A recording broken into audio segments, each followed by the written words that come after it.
Team Support System, otherwise known as TSS, Solution for Voluntary Retention Program.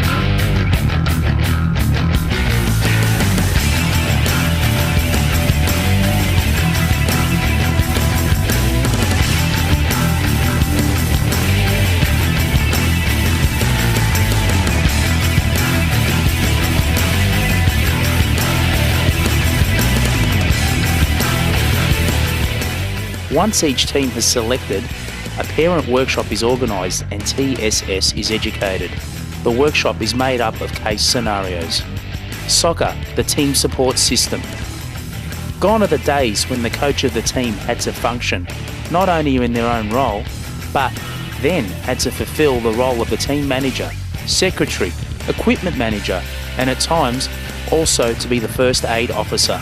Such an arduous task for any person.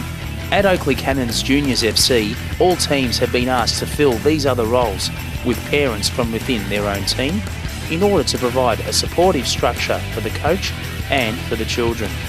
With all of these positions filled, the coach can then get on with the job of training their team and not having to worry about whether the upcoming match has been cancelled and then having to notify all team members or whether our team tops will clash with the opposition's tops, or if there has been a team change in the venue and then having to contact all team members. With various parents taking on a role or even sharing roles, then there's a higher chance of tasks not being overlooked and information being circulated in a more expedient manner. And here is the team support system structure in practice. The team support system, roles and responsibilities outlined. Firstly, the team manager. A team manager's primary role is to keep the team support structure intact. The main task of the manager is to find and allocate people to each role. The manager reports to the head of junior football operations, and the manager's responsibility is to pick up money, referee money, from finance, and also to pay the referee on home match days. The coach and the assistant coach. The coach is the primary person responsible for the team. A coach must abide by the FFE Code of Conduct, Coach's Code of Ethics, club rules, and have passed the Working for Kids and police check requirements. The club prefers all coaches to have obtained a junior licence or attempting to obtain a junior licence in the same year of coaching. This is not mandatory. When a coach is away and cannot attend training or a match, one phone call to the assistant coach and the balance is intact. Communication between the two is critical, especially if coaches are following a particular training method or game plan. Select and hand in final squad list to administration for processing. The team secretary. Any information that needs to be passed to the team is done through the team secretary for away games only. The secretary also calls our opponents and checks vital matters such as the venue, the time of the game, and the colours of the opposing team to ensure that there's no clash.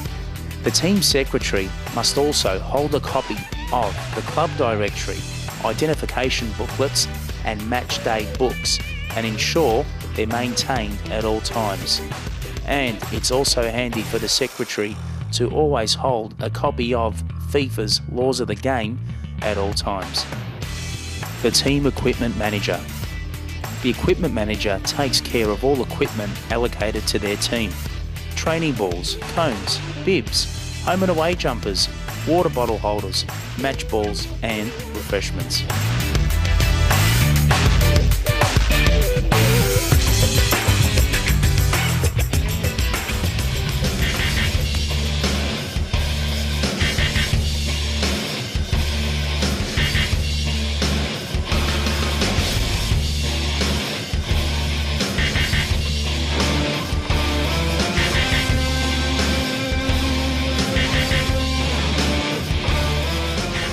Hi, this is my first aid room. Here at Oakley we promote safety. Safety is the most important thing, better than winning. We promote safety for our children. We start with the team system. Every team has a first aider. At the moment there's a course going on and every team is being trained, one person from each team is being trained to be a first aider. Every team gets a first aid kit. The first aider knows all his players, their medical conditions, they keep injury records, and this first aid room is for them to utilise as well. What else can I say? It's very exciting for us at Oakley. Last year we won a Smart Play Championship. We came second out of the state, and it's just wonderful to see that our club is changing and going to this direction. Audrey is one of our first aiders, and I've just brought her in. Do you want to say anything, Audrey? You've just come from another club. Yeah, no, the club's really very well organised. I've never had like a first aid kit. I've done first aid before, and yeah, I've never been given all the each child's medical records with contact details, and you know if they've got asthma or contact lenses and things. And yeah, no, I'm really impressed. Yeah, we just like to keep all our first aiders informed. We like to know about our children. Safety first, awareness. Soon we'll organise a evacuation, which is if there is a fire in the canteen, we'll let everybody know which way they are to leave and where our meeting spot is and how they can get out if it happens.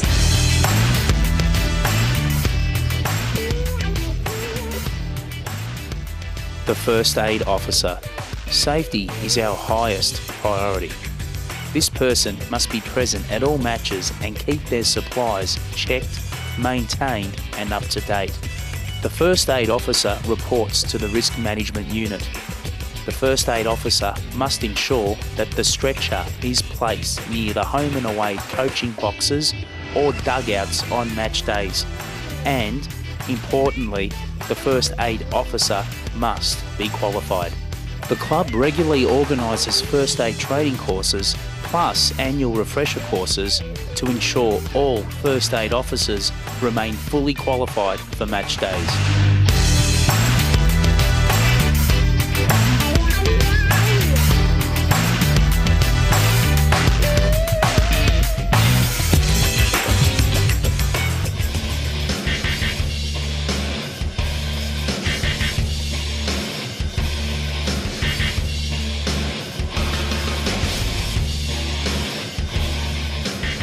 G'day guys, I've been asked to say a few words on the importance of first aid in the sports arena, particularly here at Oakley Soccer Club. I've been very impressed by the way the guys have involved themselves with first aid over the last 4 years. I've been involved in 3, and as you can see behind us, there's kids playing soccer and practicing twice a week here, and then there's also the game times.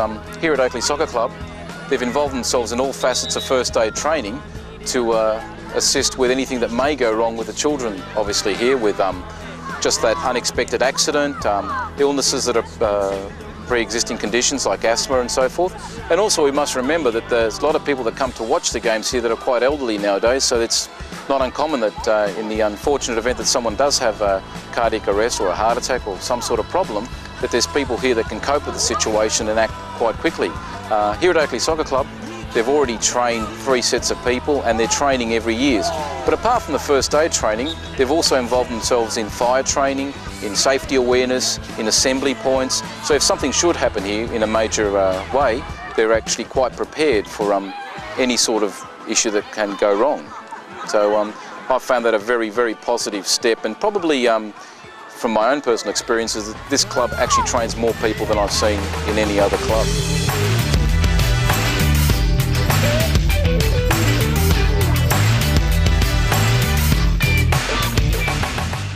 The team lines people and the team backup referee. Parents share the role of line person and have a backup referee ready in the event that the Football Federation Victoria cannot supply a referee for the match. For lines people, a roster is created, coupled with a spare whistle and line person flags. The team marshal. All parents share the role of team marshal. Primary roles and responsibilities include walking the referee to and from the change room before, half-time and after the match, coupled with crowd control of the game at all times.